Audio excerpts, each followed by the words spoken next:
দেশ ও জাতির উদ্দেশ্যে আজকের এই মানববন্ধনের উদ্দেশ্য একটাই, সারা দেশব্যাপী এই ডাকাতি, চুরি এবং খুন, হত্যা, বিভিন্ন রকমের আহাজারি, মানুষের সাথে বিভিন্ন রকমের নির্যাতন, এর বিরুদ্ধে আজকের আমাদের এই মানববন্ধন।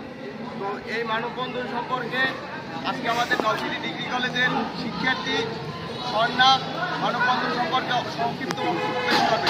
স্বর্ণাকে তার বক্তব্য পেশ করার জন্য অনুরোধ করা গেল।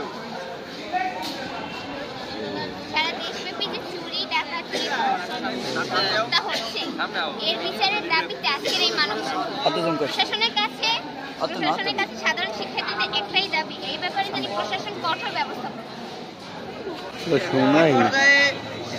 আমাদের নলছিটি ডিগ্রি কলেজের শিক্ষার্থী আনিকা, সে তার অভিযোগ তুলে ধরবেন এই মানববন্ধন কিসের জন্য এবং তার বক্তব্য কি, তাকে তার সংক্ষিপ্ত বক্তব্য পেশ করার জন্য বিনীতভাবে অনুরোধ করা গেল। সারা দেশব্যাপী যে চুরি, ডাকাতি, খুন, হত্যা, ধর্ষণ, গুম, এর বিচারে আমাদের এই আজকের এই মানববন্ধন আমাদের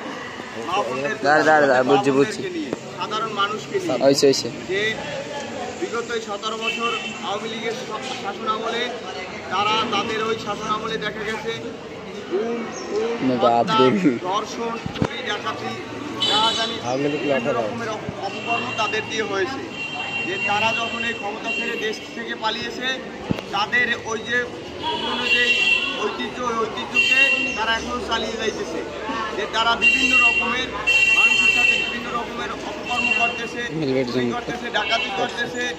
এরপরে যে আমরা এই দর্শনের দাবিতে আজকের আমাদের এই মানববন্ধন, তাদের শাসন আমলে যেরকম তারা করছে না। যে বাংলাদেশ জাতীয়তাবাদী ছাত্রদল একটা সুসংগঠিত সংগঠন, বাংলাদেশ জাতীয়তাবাদী ছাত্রদল শহীদ প্রেসিডেন্ট জিয়াউর রহমানের হাতে গড়া সংগঠন, যে তারেক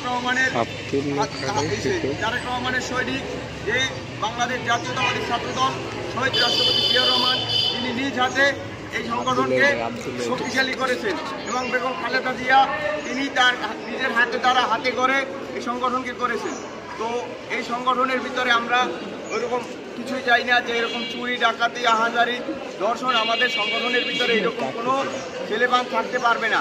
তো আমাদের কথা একটাই যে আমরা সর্বদা নিজেকে পরিপেটি রাখার চেষ্টা করব এবং কলেজে আমাদের বোনদের নিরাপত্তা দেওয়ার জন্য চেষ্টা করব। এছাড়া প্রশাসনের দৃষ্টি কামনা করে আমরা এইটুকু বলতে চাই যে এখানে প্রশাসনের কঠিন পদক্ষেপ নিতে হবে। যে প্রশাসনের দৃষ্টি আকর্ষণ করে আমি একটা কথা বলতে চাই যে তারা যেন এতটুকু নিরাপত্তা দিতে পারে যে একটা মানুষ ক্ষতিগ্রস্ত হওয়ার পরে যে অভিযোগটা করবে সেই অভিযোগটা যেন থানায় গিয়ে করতে পারে আর সাধারণ মানুষের কাছে গিয়ে বলতে পারে, এতটুকু যেন করতে পারে যে একটা মানুষ ক্ষতিগ্রস্ত হয়েছে ওই মানুষটা যেন থানায় গিয়ে তার অভিযোগটা দিতে পারে।